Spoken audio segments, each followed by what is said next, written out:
Here we have a new 2023 Hyundai Santa Fe. This one comes in the calligraphy trim level in Stormy C on black perforated leather interior. Our powertrain consists of a 2.5 liter turbocharged 4-cylinder engine rated to an 8-speed dual clutch transmission. Absolutely love the Stormy C, really deep ocean blue color. Come around the front end here, we get LED headlamps along with LED daytime running lights, and the lights don't flash like that. That's just how my camera's picking them up. Love the grille here, how it's got that reflective galvanized look. Can't see any black plastic.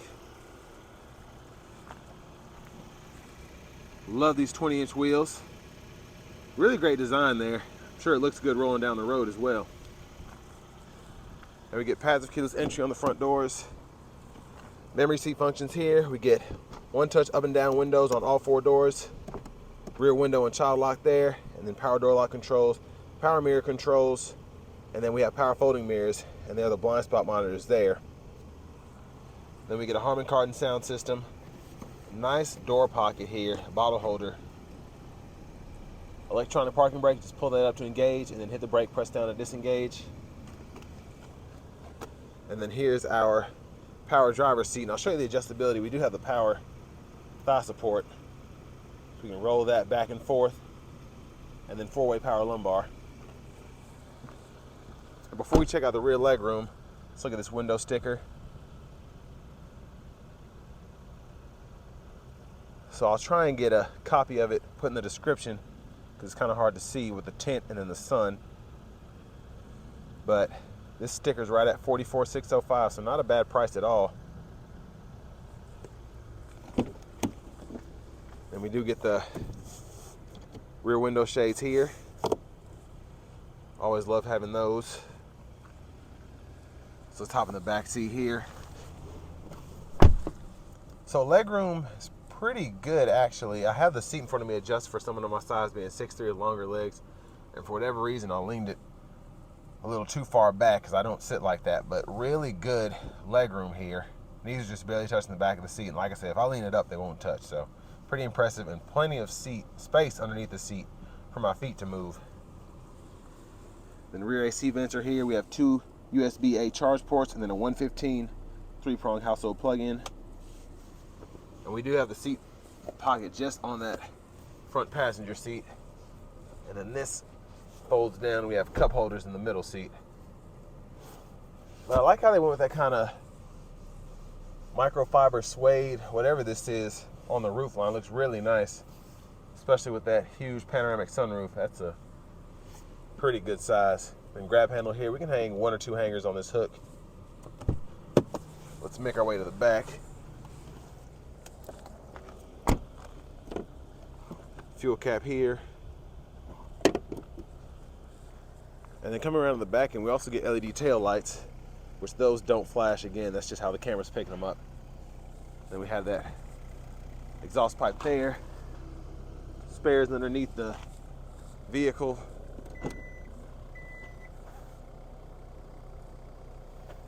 And then tons of space without having the 3rd row here.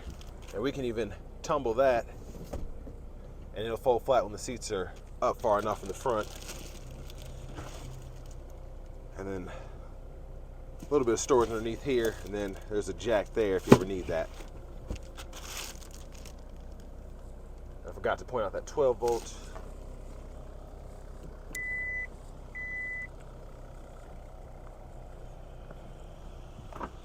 And then going back to the 2nd row, of course we can fold that from the front, and then there's a latch here. We can fold that down as well, and then we can actually adjust it several different ways. You can see that one's further back than this one is. So there are several levels between how far forward you can lean it and then how far back you can lean it. And then we do get 2-stage heated outboard seats for the 2nd row passengers.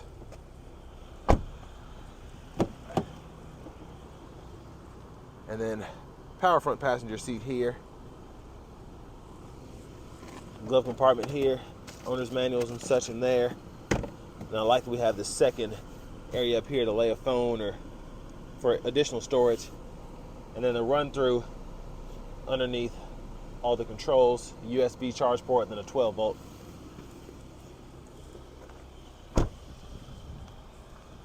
So far, just really usable interior.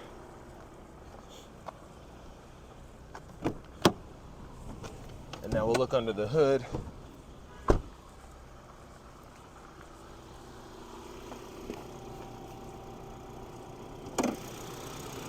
And there's that 2.5 liter turbocharged 4-cylinder.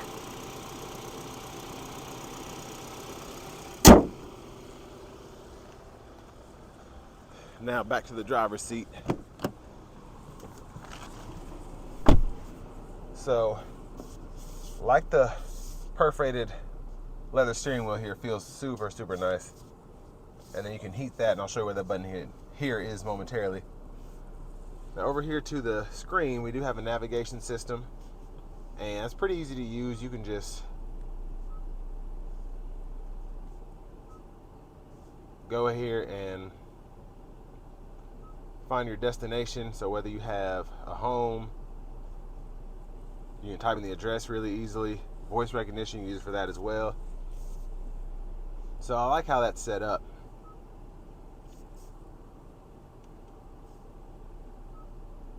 And then we have AM, FM, XM radio, along with Bluetooth audio. And then we have Apple CarPlay, Android Auto compatibility as well.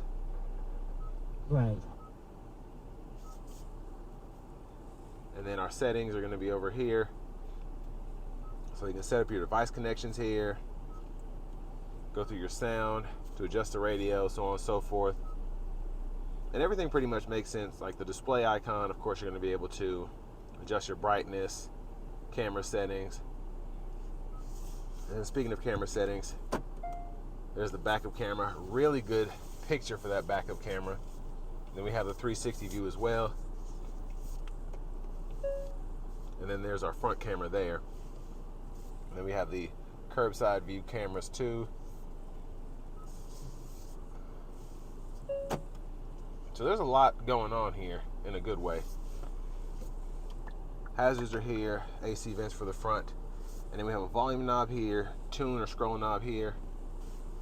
And then I like that we have all the shortcuts here. So map, we can pull that up. Radio, we can toggle that. Media setup, all the stuff that you would use more often than not, you have buttons for. And you can even set up favorites as well. Now we get dual zone automatic climate controls, and it'll show you the temperature right there. And then you can sync it, unsync it. 3-stage auto mode, high, medium, low, like that. And then you can adjust fan speed here, direction here, and then you can actually pull up the climate screen here so you can see it bigger. And then down here we have a shifter. So park, reverse, neutral, drive, all of it's going to be push button. And then your drive modes are here. You get comfort, sport, and smart, and it'll show you on the screen. And your automatic brake holds here. You can toggle your auto stop there. Parking sensors here. You can pull up your camera there. And then you also get 3-stage heated cooled seats for the front as well. And then we have a little hideaway cubby here, USB port, cup holder, wireless charging indicator, and then the actual wireless charging pad is right in here. So you'll put the phone back against there. There's the other cup holder, center console cubby space, removable tray, pretty good size. And then let's go ahead and open that huge panoramic sunroof.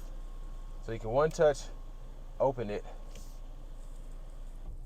and then that's how far back it goes. And then you can close it one touch as well. Same thing, you get a power sunshade. And there's a view of the back seat from up here.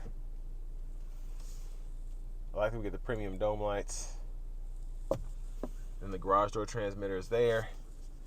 And going back to the steering wheel, we have our Bluetooth controls here, volume controls. You can click this for mute, and then this is to go through your radio station presets or track list depending on where you are. Voice recognition button, and then this goes through your, whether you're an AM, FM, XM, and then if you have something else set up, whether it's Bluetooth audio, CarPlay, sounds of nature, you can just toggle through all that there, and you can actually turn everything on from here. And then to the right side of the steering wheel, we have our smart cruise controls, gap adjust for that. We can set, pause, all of that there, lane centering, and then these are for the gauge cluster. And I do like having the all digital gauge cluster. And you hit this to go through the sub menus, and then you can scroll within each one up and down if it has any further options to look at. And blinkers here. And I like that that showed up. We'll see that on the test drive, but with the blinkers on this one, you get that curbside view, so you kind of see how close you are to the curb or another vehicle. And then there's your auto mode. You can toggle your auto high beams there.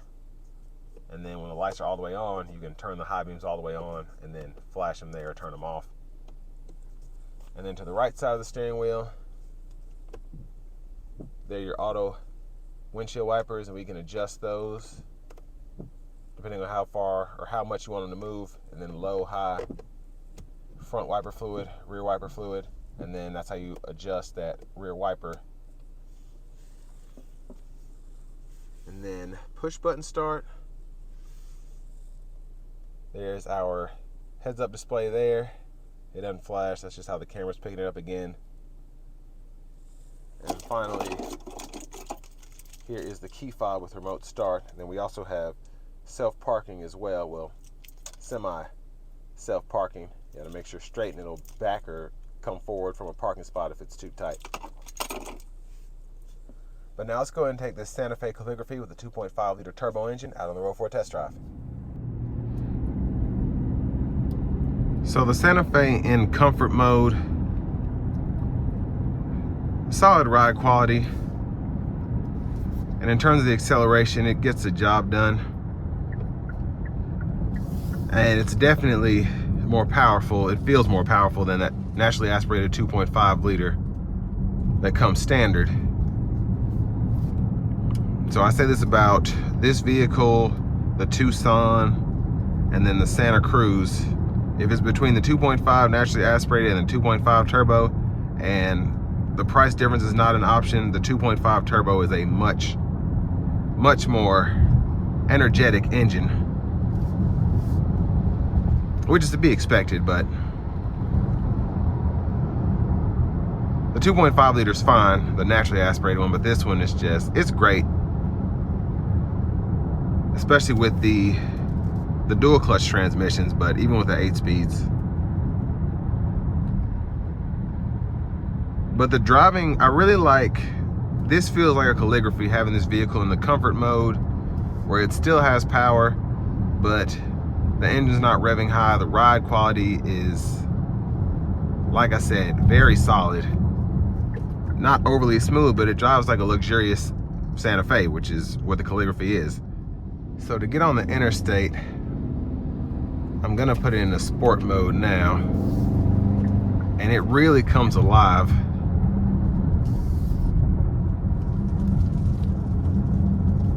And then, you know what, we'll use the paddles as well.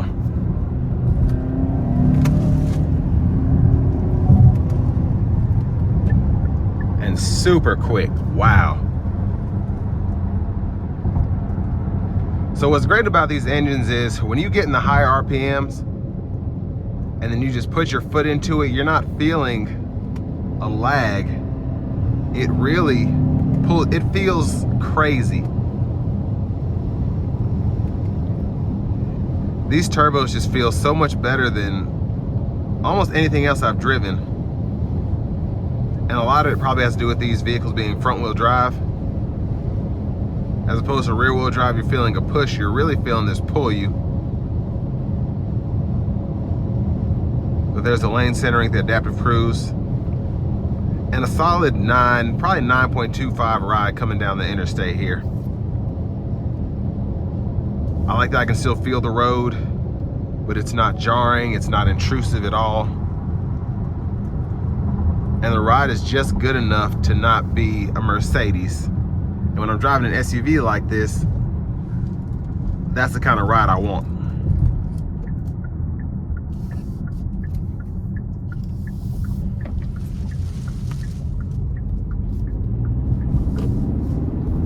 But the turbo just pulls in these, and I don't know what it is. I need to figure it out. But it just, These pull like nothing else. To just have a single turbo in a Hyundai, a 2.5 liter 4-cylinder, absolutely, I just feel so fast in this.